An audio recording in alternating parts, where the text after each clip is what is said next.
Buenas noches, mis hermanos y amigos, es un gusto saludarlos. Yo soy el pastor Dixon Klinger. Quiero darle la bienvenida a nuestra transmisión en vivo de hoy miércoles. Los miércoles estamos estudiando el libro de Apocalipsis y ya hemos entrado a la segunda parte del libro de Apocalipsis, que es del capítulo 12 hasta el capítulo 22. Así que le damos gracias por estar con nosotros.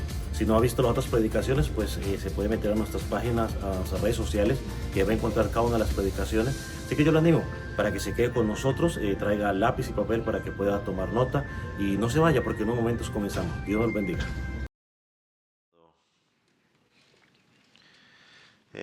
A partir del versículo 11.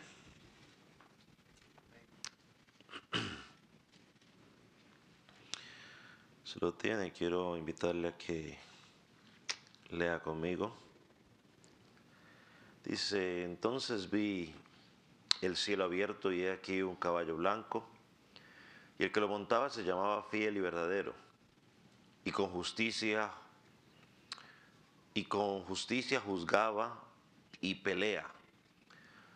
Sus ojos eran como llamas de fuego, y había en su cabeza muchas diademas, y tenía un nombre escrito que ninguno conocía sino él mismo. Estaba vestido con ropas teñidas de sangre, y su nombre es el Verbo de Dios. Y los ejércitos celestiales, vestidos de lino finísimo, blanco y limpio, le seguían en caballos blancos. De su boca sale una espada aguda para herir con ella a las naciones, y él les regirá con vara de hierro, y él pisa el lagar del vino del furor, de la ira del Dios Todopoderoso. Y en su vestidura y en su muslo tenía escrito este nombre: Rey de Reyes y Señor de Señores. Y vi un ángel que estaba en pie en el sol y clamó a gran voz, diciendo a todas las aves que vuelan en medio del cielo: venid, congregaos a la gran cena de Dios, para que comáis carnes de reyes y de capitanes y carnes de fuertes, carnes de caballos y de sus jinetes, carne de todos, libres y esclavos, pequeños, grandes. Y vi a la bestia, a los reyes de la tierra, a sus ejércitos reunidos para guerrear contra el que montaba el caballo y contra su ejército. Y la bestia fue atrapada, y con ella el falso profeta, que había hecho delante de ella las señales con las cuales había engañado a los que recibieron la marca de la bestia y habían adorado su imagen.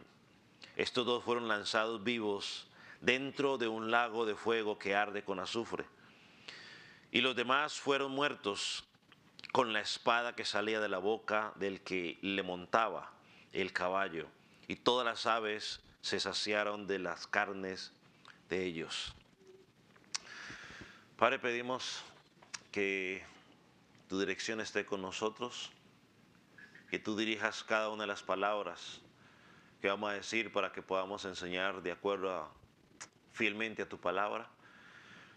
Oramos por aquellos niños, jóvenes, adultos que no te conocen, para que puedan encontrar salvación en ti.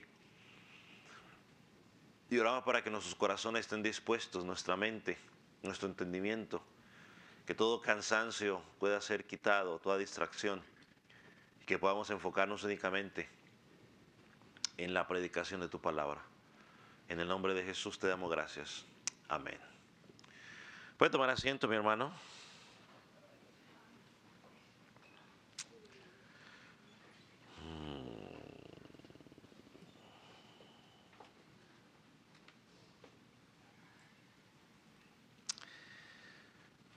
Como estudiamos la semana pasada, desde el versículo 1 hasta el versículo 10 vimos las bodas del Cordero y la presentación de la esposa, o la adoración de la esposa, la bienaventuranza que encontramos también allí. Pero el relato no termina allí. El apóstol, o la visión que está recibiendo el apóstol Juan, sigue. Y esto nos lleva a la segunda parte de este capítulo, donde vemos la llegada del esposo y también vemos una llamada a una segunda cena.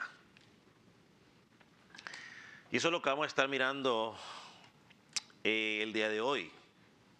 en esta sexta visión o esta sexta presentación que vemos en el libro de Apocalipsis, que va del capítulo 17 hasta el capítulo 19, el Señor le muestra al apóstol Juan y a todos los creyentes del primer siglo el principio y el fin, si lo podemos llamar de esa manera. Cristo le ha revelado a su siervo la historia del mundo, enfocándose especialmente en los tiempos de su primera y su segunda venida. Y uno de los propósitos de esta revelación era enseñarle a la iglesia, enseñarle a usted y a mí, quiénes son los verdaderos enemigos del pueblo de Dios. No son los romanos, no es el emperador, tampoco son los judíos que perseguían, sino que es como lo escribe el apóstol Pablo en Efesios capítulo 6, versículo 12, un pasaje muy conocido, que dice que no tenemos lucha sino contra principados, contra potestades, contra los gobernantes de las regiones celestes de este siglo. En el capítulo 12 miramos que el Señor le mostró al apóstol Juan el dragón, ¿no? Satanás. Vimos que tenía sus dos aliados, que eran la bestia, el falso profeta. Y vimos que el instrumento que ellos usan es pues Babilonia, ¿no? No en sí una ciudad en particular, sino que es todo este mundo corrupto, secular, que en su forma de pensar y de actuar se rebelan contra Dios y se levantan contra Dios. Pero como creyentes debemos entender que aunque el enemigo que enfrentamos es poderoso, tenemos uno que es mucho más poderoso. Y que nos dice la palabra que Él destruirá a sus enemigos y los pondrá por estrado de sus pies. Y vindicará, o sea, le dará la victoria al pueblo de Dios. Recuerde que el título o el tema central del libro de Apocalipsis es la victoria del Cordero. Cristo va a vencer y por ende tú y yo vamos a vencer. Y en los capítulos 17 y 18 vimos pues la caída de Babilonia. Ahora veremos la derrota final de la bestia, del falso profeta y todos los que le sirven. El versículo 11 dice, y vi el cielo abierto y aquí un caballo blanco, el que lo montaba se llamaba Fiel y Verdadero, y con justicia juzga y pelea. Aquí nos empieza a presentar, utilizando la analogía que hicimos la semana pasada, a ese esposo conquistador. Y vamos a ver una especie de mezcla entre boda con un ambiente de guerra, ¿no? Llega el novio y la llegada del novio, la llegada de Cristo está relacionada también con la derrota de sus enemigos. Entonces, hay dos cosas que vamos a mirar el día de hoy. Y primero es la descripción que se nos da del Señor Jesucristo y después la descripción que se nos da de esa batalla final. La primera descripción que nos da Jesucristo la vamos a encontrar en los versículos 11 hasta el versículo 16.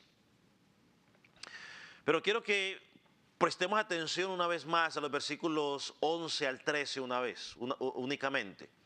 Dice, entonces vi el cielo abierto y aquí un caballo blanco y el que lo montaba se llamaba Fiel y Verdadero y que con justicia juzga y pelea. Sus ojos eran como llama de fuego y había en su cabeza muchas diademas y tenía un nombre escrito que ninguno conocía sino él.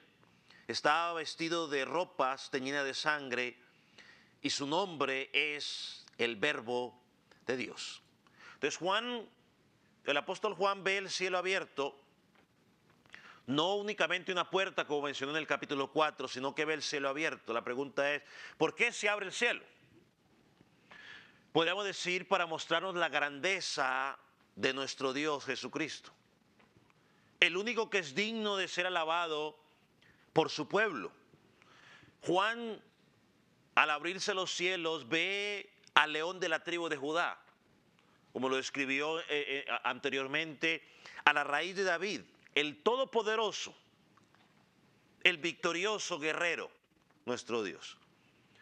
Y Juan Fíjese en lo que él se enfoca en el cielo.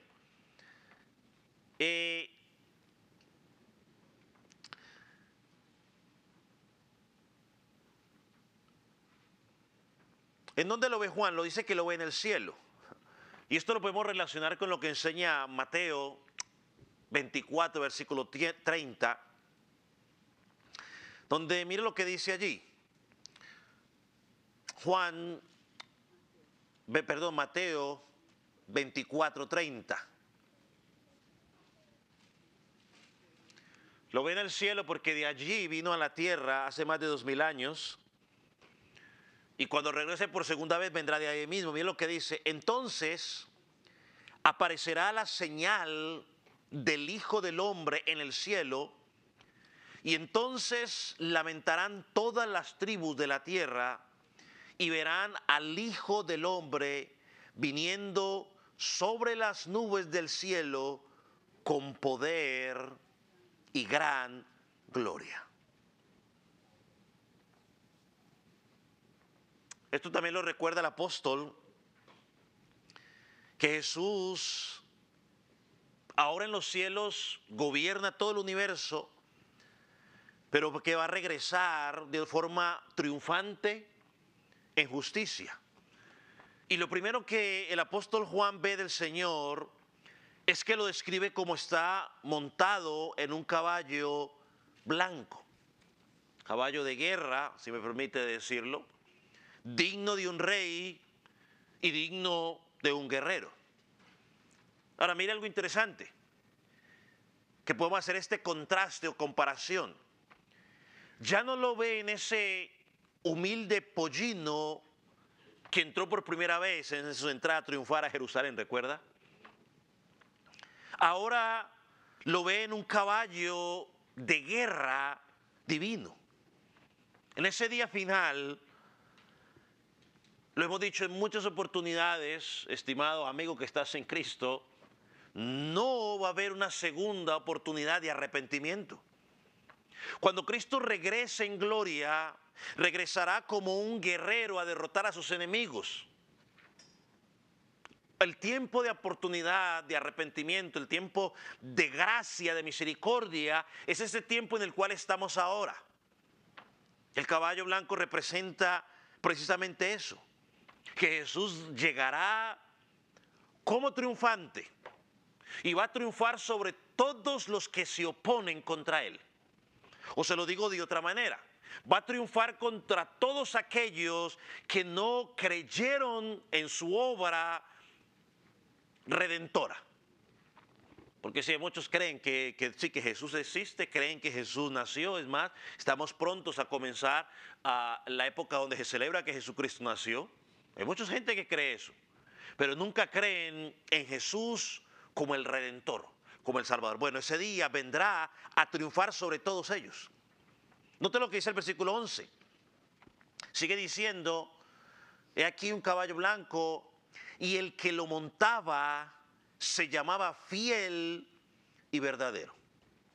Al rato hablaremos algo más sobre ello, pero aquí lo llama fiel. En Apocalipsis 1:5 es identificado como fiel a Jesucristo.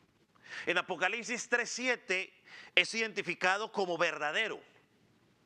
Interesante que aquí el apóstol combina los dos nombres. ¿Con qué propósito? Bueno, de que tú puedes confiar plenamente en el Señor Jesús. Él prometió regresar.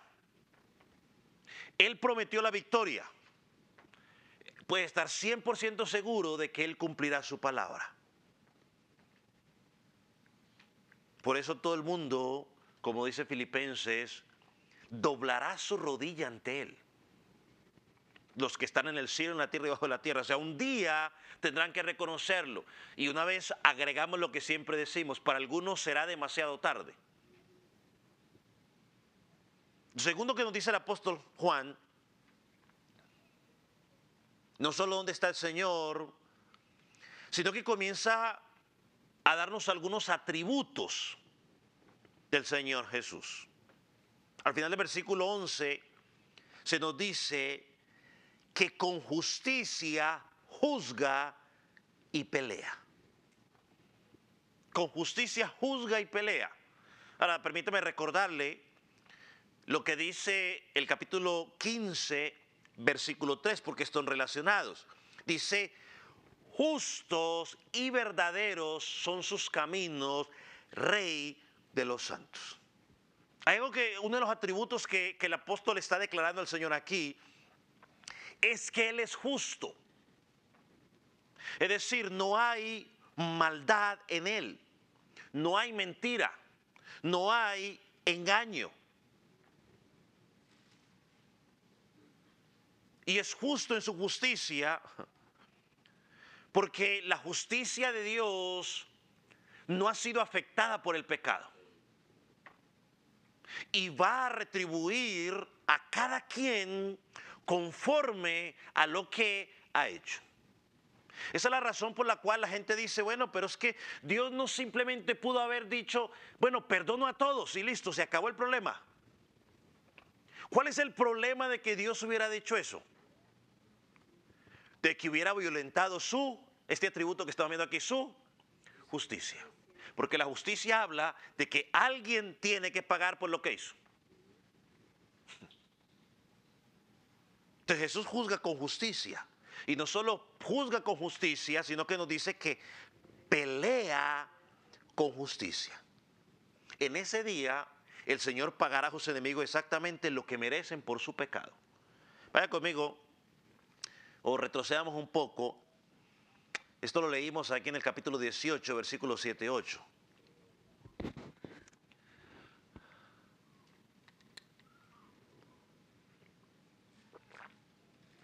¿Lo tiene?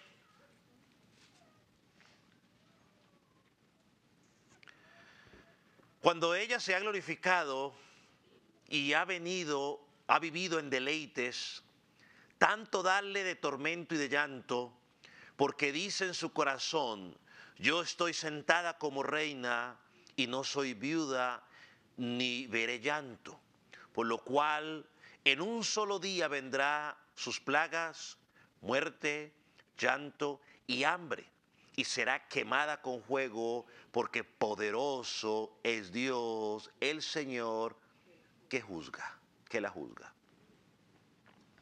Todo muestra de que su justicia es perfecta. Cuando hablamos de su momento, ¿no?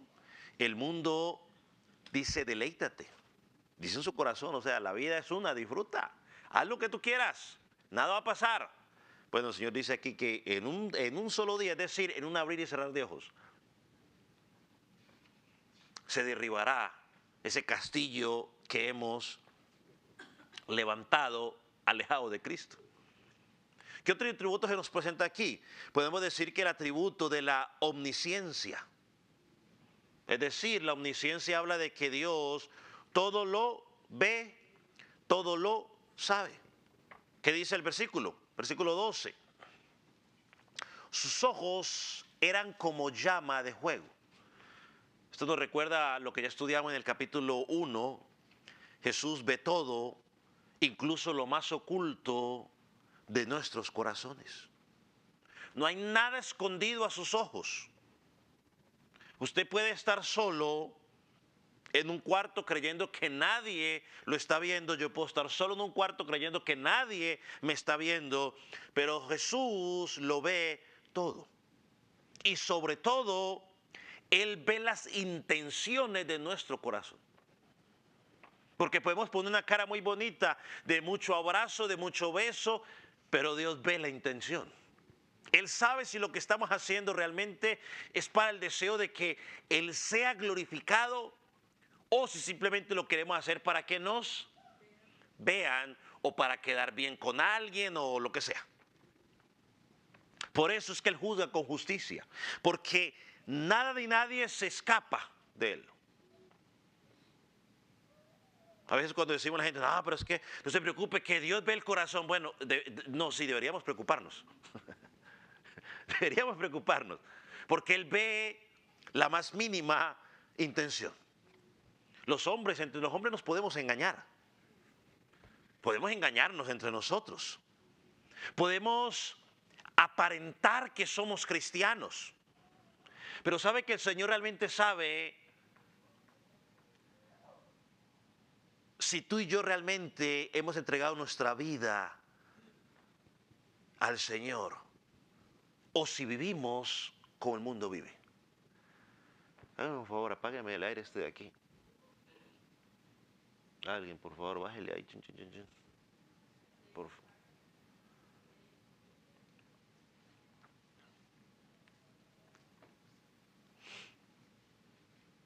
Podemos aparentar ser cristianos los domingos, los miércoles. Aquí en el templo, ¿no? Porque aquí pues, puede ser demasiado fácil. Pero los otros días de la semana, hacia arriba, pues entonces, pues póngalo para 80, lo que sea. Necesito que se apague porque me está afectando.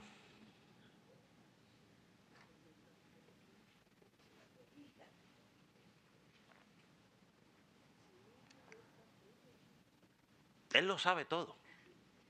Él lo sabe todo. A veces como creyentes nos preocupamos por portarnos bien donde nos ven otros hermanos, donde ves a esta persona, pero nos olvidamos que Él ve todo. Él es omnisciente.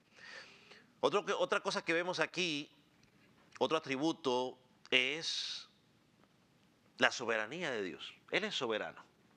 ¿Dónde lo vemos? Dice el versículo 12, sigue diciendo, y había en su cabeza muchas diademas. Recuerda que cuando hablamos del dragón y la bestia también tenían coronas, ¿no? Diademas, ¿no? Dijimos que la bestia tenía 10 coronas sobre sus cuernos y todo lo demás. Y dijimos en su momento que estas representaban el poder o esa autoridad delegada que tiene para aparentar delante del mundo. Pero aquí en Cristo no tiene ni 7, ni 10, sino que tiene ¿cuántas? Muchas. ¿Por qué? Es la pregunta. Porque Él es el verdadero rey de todo el universo. Él es el verdadero rey. Él es el que está en control. O sea, sí, el poder y la autoridad que Satanás tiene, pues ha sido delegada y él rinde cuentas al Todopoderoso. Satanás no anda haciendo lo que él quiere, bien le parece. Si así fuera, el soberano sería él. ¿No? Y un ejemplo de esto lo vemos en la historia de Job. Y eso es algo que al menos los creyentes de Pérgamo necesitaban recordar y entender. Sí, aunque Satanás es el príncipe de este siglo, el mismo Dios tiene poder y autoridad y gobierna sobre todo. Él es el soberano absoluto. No hay nadie que está por encima de él. Pero también encontramos ahí que no solamente Él es soberano, sino que también es trascendente. Ya le voy a explicar. Y ser trascendente significa que está muy por encima de todo lo que existe. Está muy por encima de todo lo que existe. Eso es lo que significa que esto es trascendente. En la teología, cuando se habla de la trascendencia de Dios, nos referimos, o en palabras sencillas, significa que su grandeza es incomparable. Él está separado de la creación en dignidad, en valor y poder. Está por encima de todo.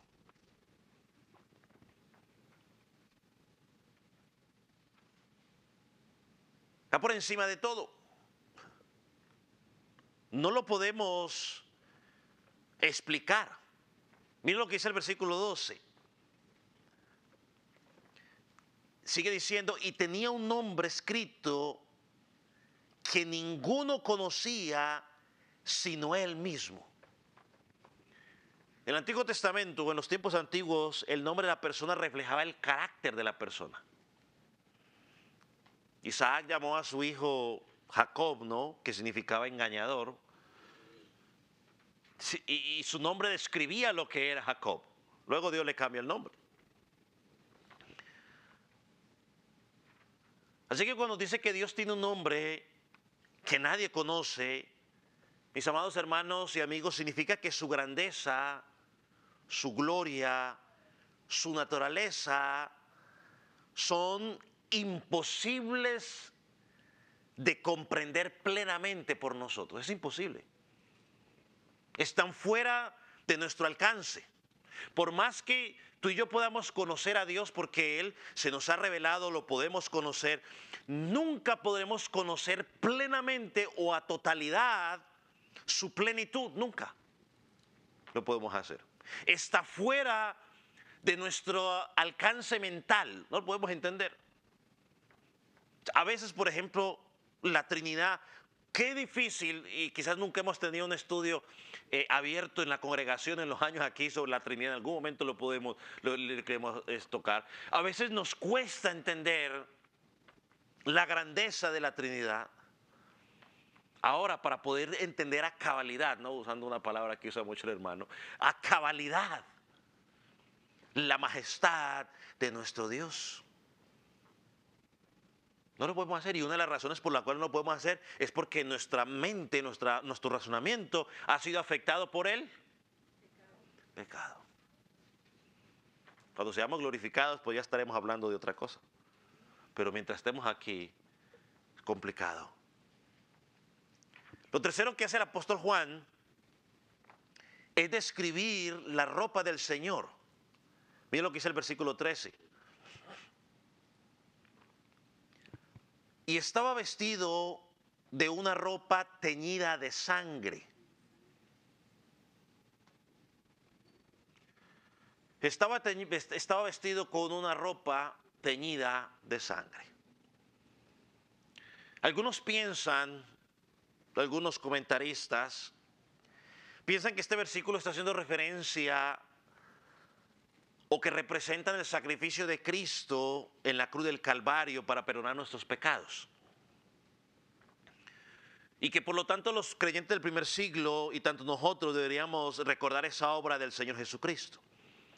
Sin embargo, yo me uno a lo que piensan o enseñan otro grupo de comentaristas, que no está hablando tanto de la sangre de Jesucristo como su sacrificio en la cruz del Calvario, sino que más bien está haciendo referencia a la sangre de sus enemigos. ¿Y por qué se dice esto? Bueno, porque cuando comparamos Isaías 63, puede irlo buscando, donde se nos describe allí al Señor viniendo en juicio, allí el Señor nos habla, o el profeta nos habla del día de la venganza de Jehová, y es el mismo evento que se nos muestra aquí. Isaías, capítulo, ya dije, 63, versículos del 1 al 6.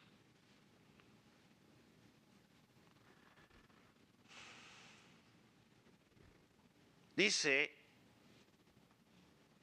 ¿lo tiene? Dice, ¿quién es este que viene de Edom, de Bosra, con vestidos rojos?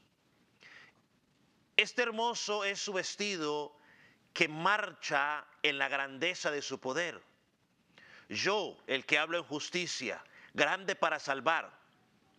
Porque es rojo tu vestido y tus ropas con las del que pisa el lagar. He pisado yo el lagar, y de los pueblos nadie había conmigo. Los pisé con mi ira y los hollé con mi furor, y su sangre salpicó mis vestidos y manché todas mis ropas. Porque el día de la venganza está en mi corazón, y el año de mis redimidos ha llegado.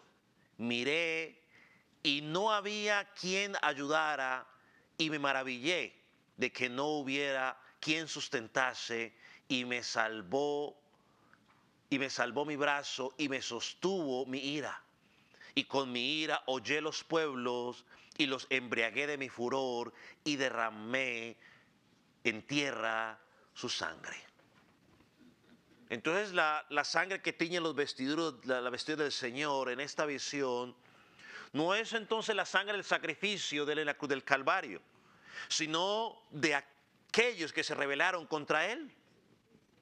Por lo tanto, no me lo entienda tampoco de que es sangre literal, sino que es una representación del juicio y la destrucción que Cristo traerá sobre sus enemigos en el día final. Cuando ponga a los incrédulos, a sus enemigos, como estrado de sus pies, como cuando se pisan las uvas en el lagar. Toda esta visión que ve el apóstol Juan en Isaías le recordaba a estos creyentes que conocían el Antiguo Testamento lo que Jehová dijo en Isaías 63. Él viene con vestiduras blancas, teñidas en sangre, ¿no? Representando su victoria sobre sus enemigos. En cuarto lugar, podemos mirar que aquí vemos algunos nombres del Señor Jesucristo. Regresando al principio, al versículo 11, se dice que y el que lo montaba se llamaba, dice, fiel y verdadero. Esto nos describe, como mencionamos hace un poco, el carácter de nuestro Dios. Cristo es fiel en todo lo que dice y en todo lo que hace.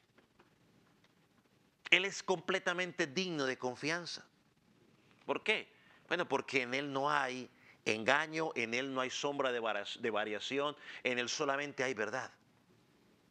Cuando Él anunció de que sus juicios vendrían sobre los rebeldes, cuando Él anunció que sus juicios vendrían sobre aquellos que se dicen ser cristianos, pero que están aliados con el mundo, Él cumplirá su palabra.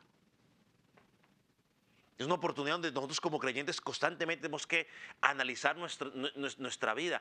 Yo soy cristiano verdaderamente, o digo que soy cristiano y estoy aliado con el mundo. He hecho, vamos a usar una palabra, alianza con el mundo. Bueno, un día vendrá contra sus enemigos. Y usted y yo, hermano, y usted amigo que está sin Cristo, que todavía no conoce, usted tiene que tener la seguridad que todo lo que Dios ha dicho en su palabra, tal cual como lo ha dicho, se va a cumplir. Él dice que pasará más el cielo y la tierra, pero su palabra no pasará. Por eso lo llama fiel y verdadero. Juan también presenta tu nombre del Señor. El versículo 13 dice, y su nombre es ¿qué? El Verbo de Dios. No sé, yo me imagino que en su Biblia también, pero aquí lo pone todo en paréntesis, ¿ve? En paréntesis, no, perdón, en letra mayúscula, ¿no? Como para enfatizar. Esta es la única vez que en el libro de Apocalipsis se usa este título para referirse a Cristo. Pero el mismo apóstol Juan en su evangelio ya lo había usado. ¿Usted recuerda 1 de Juan 1:1? En el principio era el Verbo y el Verbo era con Dios y el Verbo era Dios. Y con esto hacemos referencia, ¿no?, de que el Verbo de Dios, o sea, Jesús, es ¿quién? Dios. Y todo lo que el Padre quiso revelar y cumplir desde la eternidad, lo hizo por medio de su Hijo. O sea que el Hijo no solamente, cuando dice que Él es el Verbo de Dios, el Hijo no solamente comunica la palabra de Dios, sino que Él mismo es ¿qué? La palabra de Dios hecha carne. La revelación completa de quién es Dios.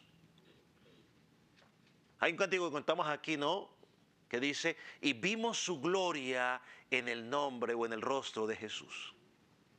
No que hayamos visto nosotros a Jesús, ¿no?, sino que lo que estamos queriendo cantar es que a través de el ministerio y la obra de Jesucristo, nosotros vemos la gloria del Padre. Recuerdo cuando Felipe le preguntó, Jesús, muéstranos al Padre.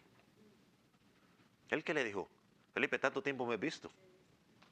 O sea, si me has visto a mí, has visto al Padre.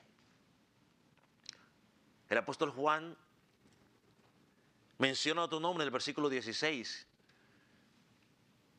que dices que Rey de Reyes y Señor de Señores. Una vez más, al menos en esta, la que tengo yo, creo que toda la Reina Valera lo tiene en letras mayúsculas. Dice el apóstol Juan que en su vestidura estaba escrito en su muslo, que ese nombre estaba en su vestidura y en su muslo, lo cual representa que autoridad y poder. En los tiempos del apóstol Juan, hoy no tanto, bueno, al menos en este lado del hemisferio, los emperadores romanos, por ejemplo César, exigían que fueran llamados Señor. Ellos exigían ser llamados de esa manera. Pero los creyentes se negaban y por negarse era que los mataban. Porque ellos decían, no, mi Señor es Jesús. Y cuando decimos que Él es Rey de Reyes y Señor de Señores, lo que estamos diciendo simplemente es que Cristo gobierna sobre todos los reyes y sobre todas las autoridades. Ningún poder humano ni ningún poder espiritual está por encima del Señor Jesús. Su dominio es absoluto, ninguno. Él es el soberano. Y sí, dentro de Él está lo que se conoce como esa soberanía total, donde Él lo dijo así, así va a ser y no va a cambiar. Y hay una soberanía donde Él pues permite algunas cosas. Y aunque Él lo permite, esa soberanía donde Él a veces sí permite, dice, pero ¿por qué ese hombre en el poder si es tan malo? Bueno, pues Dios lo permitió por alguna razón, que ya lo miramos, quizás no entendamos la razón. Las cosas secretas pertenecen a Él, pero Él lo permitió. Él está ahí porque de una u otra manera Dios lo permitió. Nos guste o no nos guste. Porque a veces queremos que suba el que nosotros queremos. Bueno, pues Él lo permite por alguna cosa. Él sigue gobernando. Moisés lo describió de esta manera en Deuteronomio capítulo 10, versículo 17. Porque Jehová vuestro Dios es Dios de dioses y Señor de señores. Bueno, es esta. Y lo escribe, imagínense. Es Dios, nuestro Dios es Dios de dioses, ¿no? Los dioses con minúscula significa todos los dioses que los seres humanos nos hemos inventado. Todos los nombres que le hemos puesto. Y Señor de señores, ¿no? Señor, ya señores, también con letra minúscula, ¿no? Aquellos que quizás tenemos o tienen autoridad delegada, ¿no? Gerentes, presidentes, ¿no? Son señores, sí. Pero Él es el Señor sobre todo. El Señor Jesucristo es el Rey de Reyes, el soberano supremo sobre todo lo creado. Por lo tanto, mis amados, aunque hay cosas que nosotros no entendemos, aunque hay cosas que nosotros diríamos que no las haríamos de esa manera, Él es el soberano. Nada pasa fuera de su control. Nada. Otra de las cosas que también el apóstol Juan describe del Señor aquí son las acciones del Señor en el día del juicio. Las acciones del Señor en el día del juicio. La primera que vemos es que viene como el capitán y el líder de los ejércitos del cielo. Viene como el capitán y el líder de los ejércitos del cielo. Versículo 14. Y los ejércitos celestiales, vestidos de lino fino, finísimo, blanco y limpio, le seguían en sus caballos. Esto nos muestra la imagen de nuestro Cristo como príncipe de los ejércitos de Jehová, igual como cuando se le apareció a Josué antes de entrar en la batalla. Aquí vemos a Cristo encabezando ese ejército en la última y gran batalla en el día de la venganza. Lo presento de esta manera, si podemos quizás hacer la analogía, ¿no? Es como cuando los boxeadores vienen caminando hacia el ring, que van rodeados con unos cuantos que van ahí. ¿Cuántos de esos podrían pararse a boxear contra el otro que estaba? No sé, pues ninguno, ¿no? Ninguno está preparado, el único que está preparado. Entonces, quizás esa imagen, ¿no? Cristo viene como príncipe de los ejércitos y alrededor, ¿no? Su ejército. Ahora la pregunta es, ¿quiénes forman parte de ese ejército celestial? Por un lado, Podemos decir que los ángeles, como mismo el Señor Jesucristo lo enseñó, cuando Él dijo que cuando Él regresaría, iba a enviar a sus ángeles con poder. Pero también están los creyentes, los redimidos. Miren lo que dice el versículo 14. O esto lo miramos en el capítulo 17, versículo 14. Dice, estos pelearán contra el Cordero y el Cordero vencerá, porque Él es Señor de señores y Rey de reyes, y los que están con Él son llamados, escogidos y fieles. Es decir, su pueblo también está a su lado, pero no para pelear por Él, sino para compartir la victoria del Rey. Luego le puso la ilustración del boxeador. Los otros van ahí al lado de él, pero ellos no van a boxear. El que va a boxear es ¿quién? El boxeador. Ellos están ahí cargando los cinturones, haciendo bulla, lo que sea, pero ahí están, ¿no? Ya sea para celebrar la victoria o para llorar la derrota. ¿Y por qué digo esto? Porque debemos recordar que el Señor, no se lo voy a decir, se lo voy a preguntar. Mejor se lo pregunto directamente. Usted mira si sí o si no. Yo necesito que este aire se apague. ¿No se apaga? Yo lo sigo escuchando. Es que me enfrío y tengo un dolor muscular y entonces el frío me hace el doler el músculo.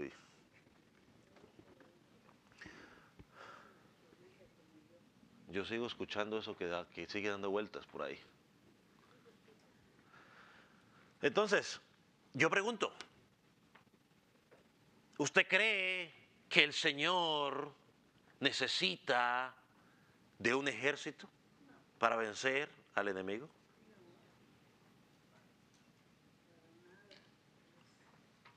¿Usted cree que Él necesita de un ejército para ganar?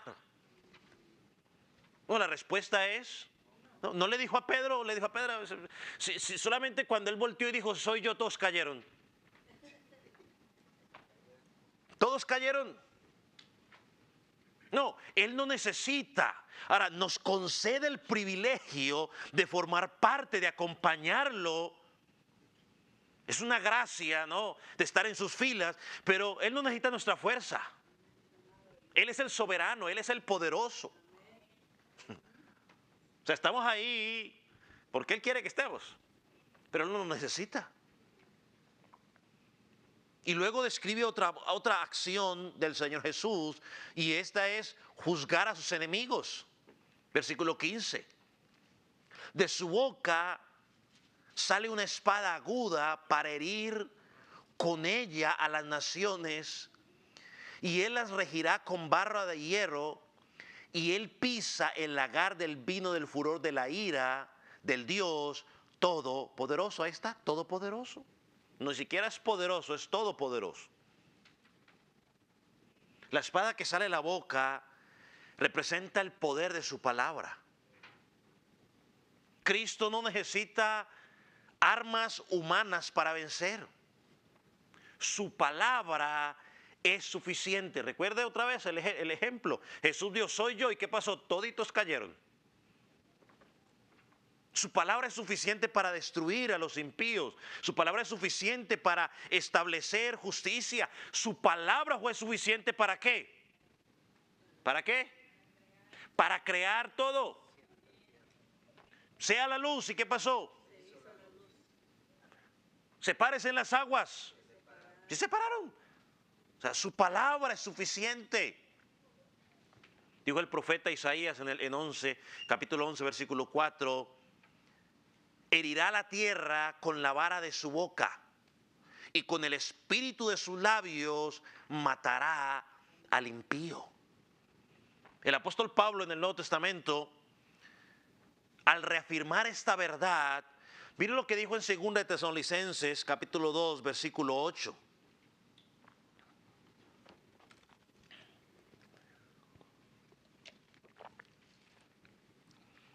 Entonces se manifestará aquel inicuo, a quien el Señor matará con el espíritu de su boca y destruirá con el resplandor de su venida. Y aquí nos dice que lo va a destruir solo con el resplandor de su venida. Aquí vemos tanto en el Antiguo Testamento como en el Nuevo Testamento coinciden en algo. El poder de la palabra de Cristo es irresistible.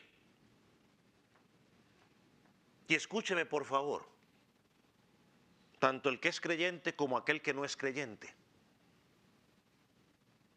La palabra que sale de la boca del Señor es la misma palabra que salva y transforma hoy a los que creen,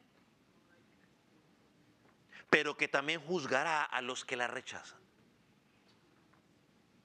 Estimado amigo que estás sin Cristo, esta misma palabra que Dios ya dejó escrita te va a juzgar. Por eso el creyente tiene que amar la palabra de Dios.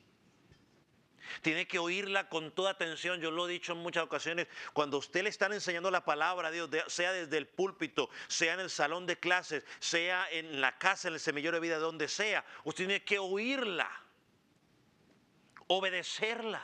Es la palabra de Dios. Y cuando un corazón pierde interés, pierde deseo de escuchar la palabra de Dios, también pierde la única fuente de vida espiritual. El creyente tiene que anhelar, oír, meditar en la palabra de Dios, porque es nuestra fuente de alimento. De ahí nos alimentamos. No podemos vivir sin la palabra, así como usted no puede vivir sin el aire. Ahora, si no me cree, haga el intento, métase en una piscina y que lo hundan a usted a ver, y ahí me va a decir si puede vivir sin aire. Que solo puede ser un cocodrilo, que puede estar afuera del agua y también puede estar adentro. Pero ni usted ni yo somos cocodrilos. Fuimos diseñados para estar aquí. Bueno, así como deseamos el aire, así tenemos que desear la palabra. A ver si me acuerdo, a ver si este ejemplo puede calar, ¿no? Así como cuando usted y yo deseamos, un ejemplo ya un poco más terrenal, ¿no? Así como usted y yo deseamos respirar cuando tenemos gripa, ¿se acuerda? Que nos tapa la nariz, que estamos, como quisiéramos poder respirar, y cuando se nos quita y respiramos otra por la nariz, ¡oh! ¡Qué alegría! Bueno, así debemos desear la palabra. El texto añade, Cristo regirá con vara de hierro. Aquí está cumpliendo lo que dice Salmo 2, versículo 9. Los quebrantará con vara de hierro, con vasija de alfarero los desmenuzará. ¿Habla de qué? De que su castigo será terrible. ¿Usted lo que sabe que es que le van a tener un varazo con hierro? Yo nunca, gracias a Dios, tuve la experiencia de eso, pero debe ser complicado. Pero lo que está aquí presentando la idea no es de lo doloroso que va a ser el castigo para los impíos cuando Jesucristo regrese por segunda vez. Y añade el versículo 15 al final, y él pisa el lagar del vino del furor y de la ira del Dios Todopoderoso. Entonces aquí vemos nos presenta nos expresa una imagen de una derrota total de los enemigos de Dios. Nadie se va a escapar. ¿Te acuerdas cuando hablamos en el capítulo 14, versículo 20? Cuando decíamos que el juicio que vendría sobre ellos correría sangre que llegaría hasta el freno de los caballos. O sea, no era literalmente, ¿no?, de que iba a pasar eso, sino que lo que está diciendo es que nadie iba a poder escapar. O sea, nadie va a poder escapar.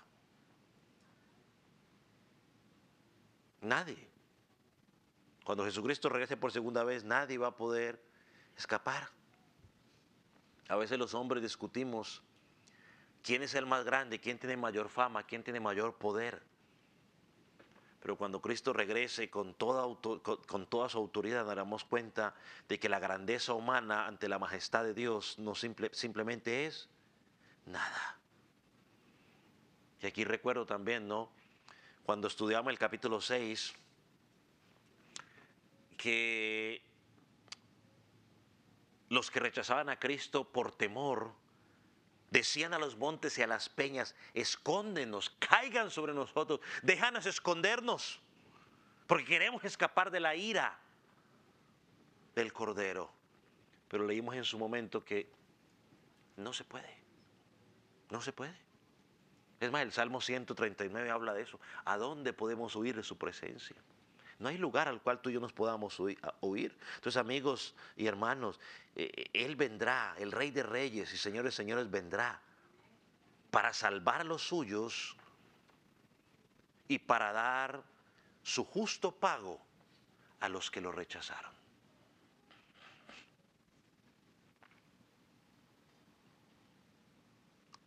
Llegamos a la escena de los versículos 17 al 21, que nos presenta una segunda gran cena que es parte de la batalla, donde está esa segunda venida del Señor Jesucristo, se presenta en ese contexto de esta guerra. Dice el versículo, en el versículo 9, que ya estudiamos, dijimos que los creyentes fueron combinados a las cenas de las bodas del Cordero. Dijimos que no era una cena así en realidad, sino que apuntaba más bien a esa unión del pueblo de Dios con Cristo. Pero aquí anuncia otra cena, pero es diferente. Versículo 17. Y vi un ángel que estaba en pie del sol y clamó a gran voz diciendo a todas las aves, vuelen en medio del cielo, venid, congregaos a la gran cena de Dios.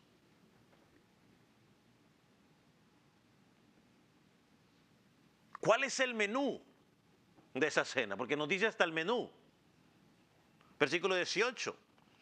Para que comáis la carne de los reyes y de los capitanes y la carne de las carnes de fuertes, carne de caballos y de sus jinetes y carne de todos, libres y esclavos, pequeños y grandes. El menú de esta cena será la carne de los enemigos del Señor. Y no habrá distinción, dice, libres y esclavos, grandes y pequeños, pobres, ricos, poderosos, débiles. Todos aquellos que se hayan rebelado contra Dios serán destruidos en su segunda venida y sus cuerpos quedarán como alimento para las aves del cielo. Obvio, esto es un símbolo de la maldición que caerá sobre ellos. No quiero que nadie lo entienda ahora que todos los enemigos quedarán tirados y entonces las aves de rapiña empezarán a comer. No, porque la Biblia enseña de que cuando Él venga por segunda vez, tanto nosotros como los impíos seremos glorificados, ¿no? Nuestro espíritu y alma y cuerpo se unirán, seremos transformados. Nosotros seremos glorificados para la gloria, ellos serán glorificados para la perdición. Así que no es que literalmente eso, no, es un símbolo de la maldición que vendrá sobre ellos. De hecho, dejar un cuerpo expuesto, no, como comida para las bestias en el Antiguo Testamento era considerado como una señal de juicio de Dios. Miren lo que dice Deuteronomio 28:20. Deuteronomio 28:20. Dice, tus cadáveres servirán de comida a todas las aves del cielo y de las bestias de la tierra, y no habrá quien las espante. Entonces el lenguaje puede parecernos fuerte, pero yo creo que los lectores judíos entendían perfectamente lo que significaban estas palabras. Una imagen total de destrucción. Esta es una imagen tomada de Ezequiel, quien profetizó juicio contra Gog y Magog en Ezequiel 39. Versículo 17. Si quiere vaya, Ezequiel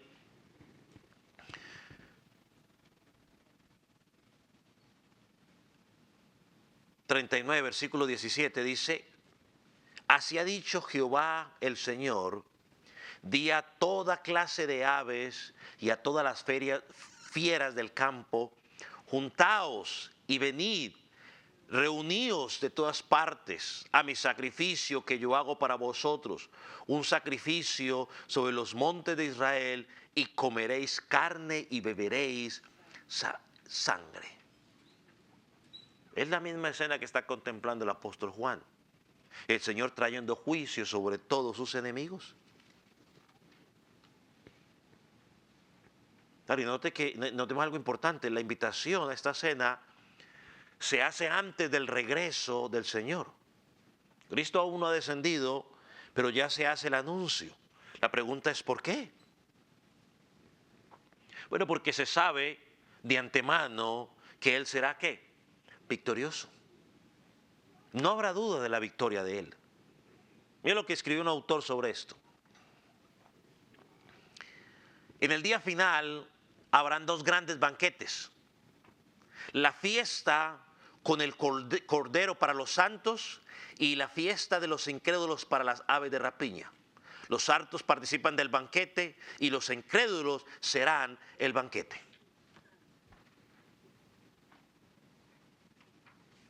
Ahora, después de esta invitación, el apóstol Juan ve a la bestia y a los reyes de la tierra reunir un ejército para enfrentar contra el Señor. Dice el texto del versículo 19.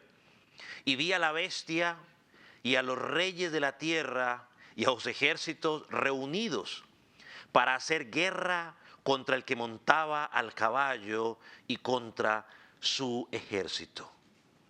Bueno, qué locura.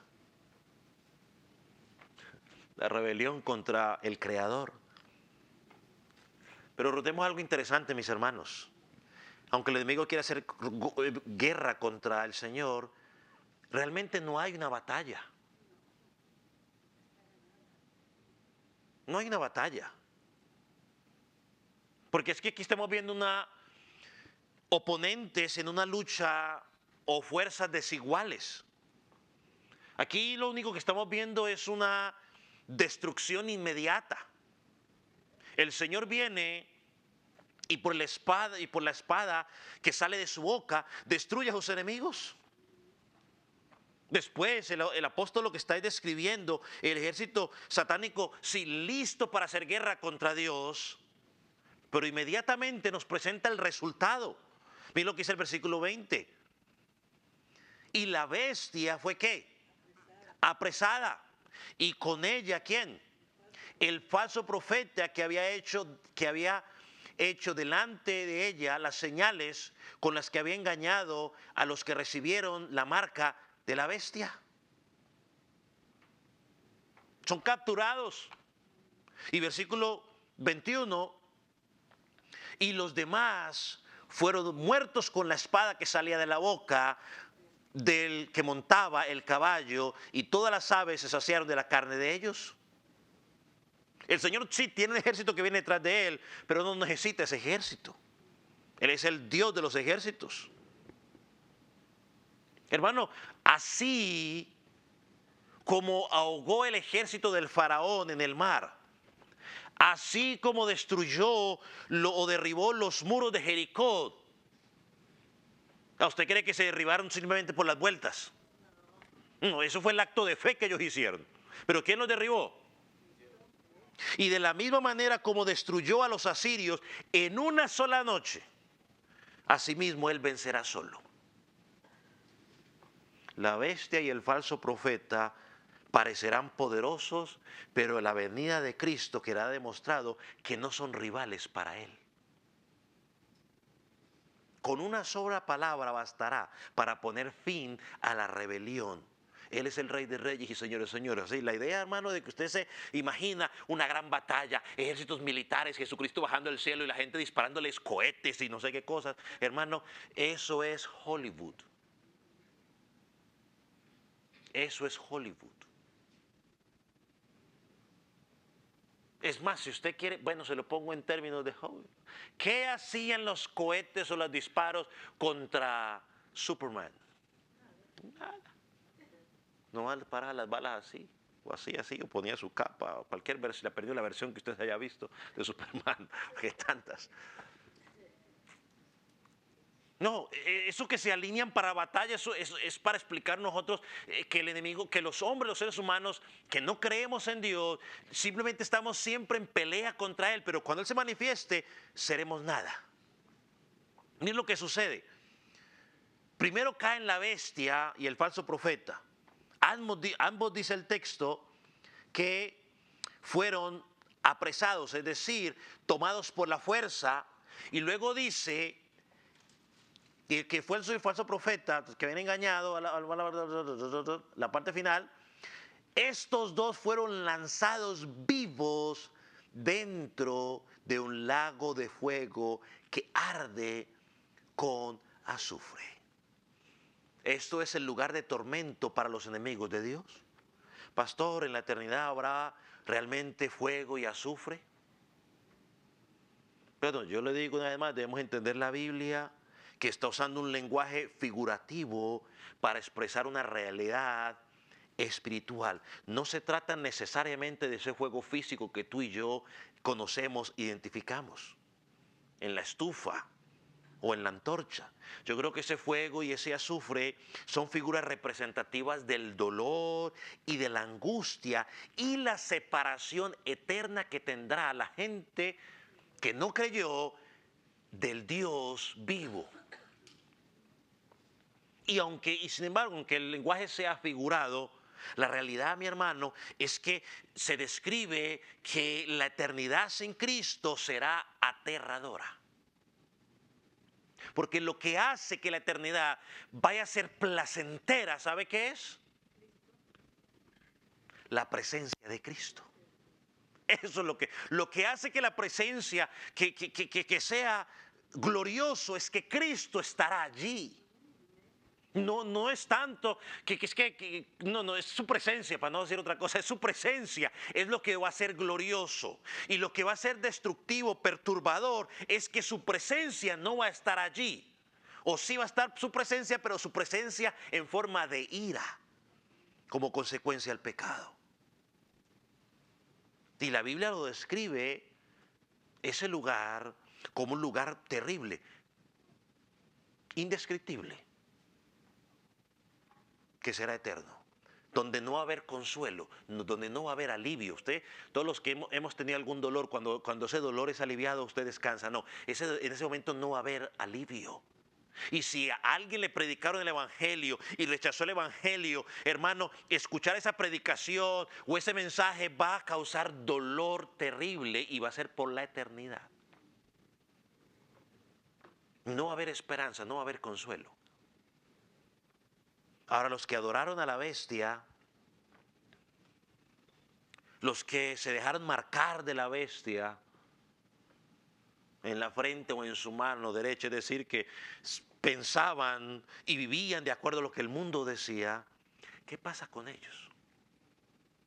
¿Qué les pasa a los incrédulos? Versículo 21 lo dice.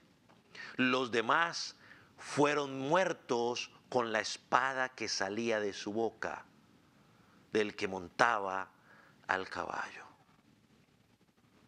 Esto no es otra cosa que la palabra de Dios.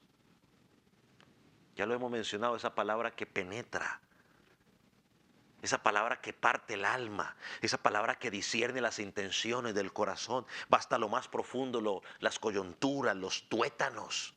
Hebreos 4:12 lo dice claramente. El Señor habla y su palabra penetra.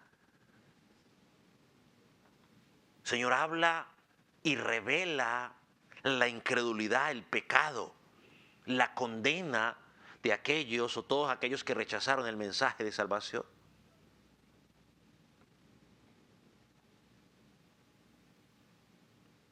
Ahora Babilonia fue destruida, lo miramos en los capítulos 17 y 18. La bestia y el falso profeta han sido destruidos en este capítulo. Solo queda un enemigo por destruir. ¿Quién es? Y de eso trata el capítulo 20. Al que no quería llegar, pero ya llegamos. por el cual no quería enseñar yo este libro, pero ya llegamos. Déjeme decirle, hermano, algo rápido, que el tiempo avanzó. ¿Cómo afecta esto nuestras vidas? ¿Cómo afecta esto nuestras vidas? ¿Cómo debe vivir el creyente sabiendo que Él va a volver? Déjeme darle 3 cosas. Primero, debes vivir creciendo en el conocimiento de la voluntad de Dios. Ahí está para que lo copien en el tablero. ¿Cómo debe vivir el creyente a la luz de la realidad de la segunda venida de Cristo? Fácil, primero debe vivir creciendo en el conocimiento de la voluntad de Dios. El creyente que entiende que Jesucristo volverá por segunda vez debe tener un deseo profundo por conocer más y más la voluntad de Dios. Los incrédulos viven sin importar lo que Dios piensa, el creyente vive importándole lo que Dios piensa. Su corazón busca agradar a Dios. El corazón del incrédulo busca agradar su propio corazón. El corazón del creyente busca obedecer a Dios, el corazón del incrédulo busca desobedecer a Dios.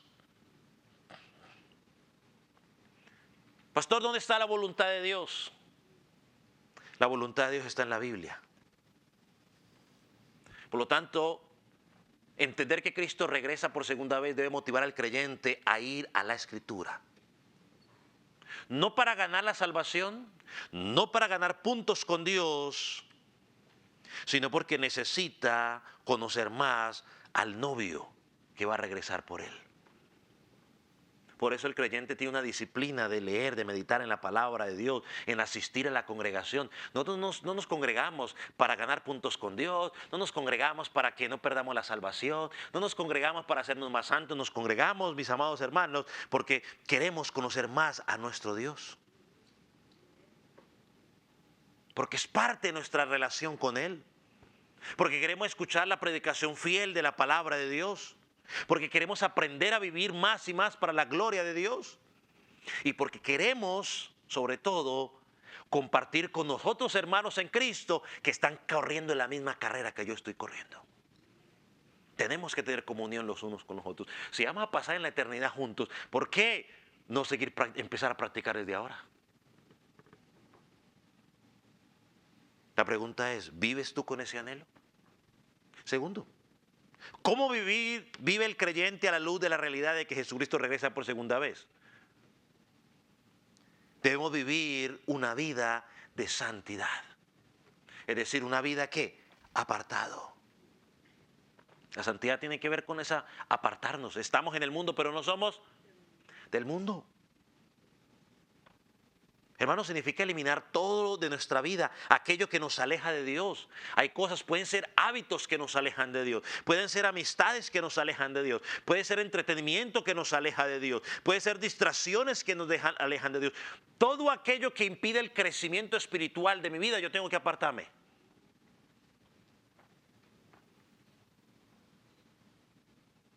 Hermano, no durmamos como los que no están esperando a Cristo, sino que velemos, seamos sobrios. Tercero, ¿cómo debe vivir el creyente a la luz de la realidad de la segunda venida de Cristo?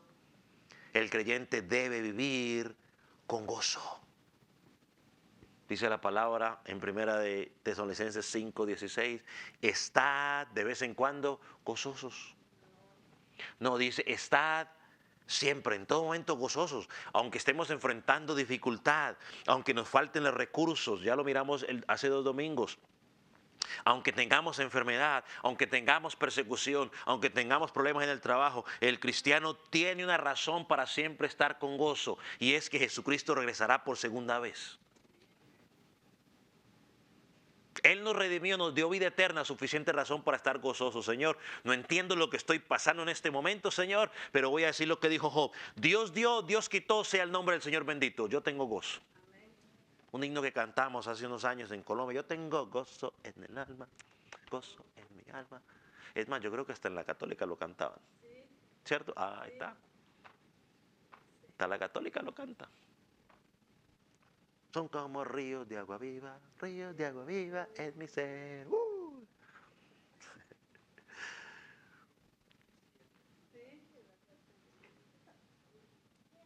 El verdadero creyente no está dominado por la tristeza ni por la queja, está dominado por el gozo. Hoy tú, amigo que estás en Cristo,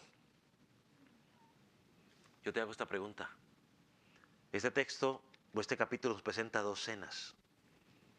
¿A cuál estás invitado? ¿A la cena de las bodas del Cordero donde te unirás con Cristo y vivirás con Él por la eternidad? ¿Alegre? ¿O a la cena de los incrédulos donde serás alimento de las aves del cielo?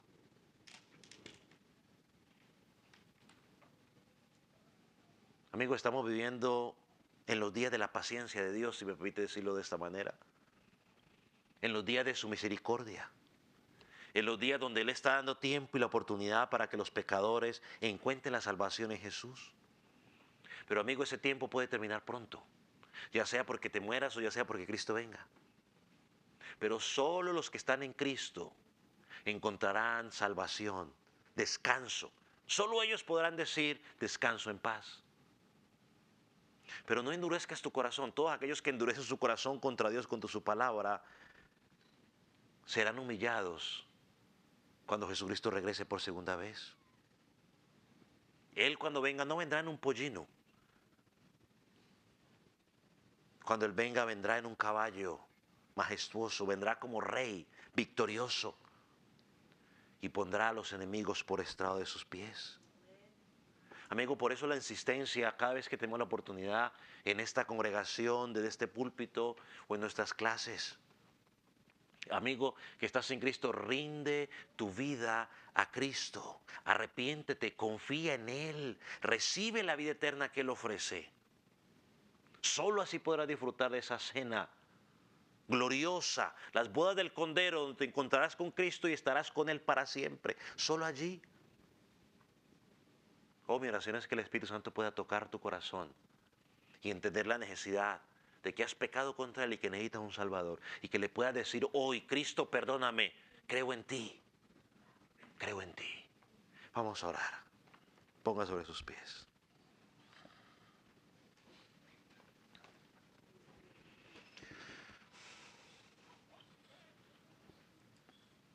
Padre, te damos gracias. Padre, gracias por este capítulo 19. Señor, porque nos presenta esa realidad gloriosa,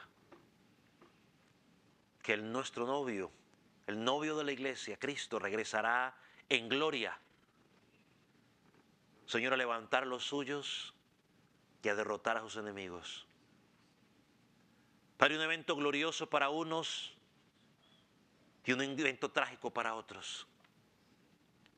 Señor, ayúdanos a los que estamos en Cristo a cada día vivir a la luz de esa verdad. Señor, anhelando conocerte más, apartándonos del pecado y disfrutando del gozo. Señor, yo también te pido por aquellos que no te conocen, para que hoy puedan llegar a conocerte, para que entiendan que lo que el mundo ofrece simplemente es como la neblina de la mañana, es engañoso, pero su final es muerte. Padre, que tu palabra que fue hablada a tu pueblo lo pueda edificar, lo pueda fortalecer para seguir corriendo la carrera de la fe. Y al que no te conoce, Señor, que tu palabra lo haya llevado a pedir perdón, a pedir salvación en Cristo Jesús. Padre, gracias. En el nombre de Jesús. Amén. Amén.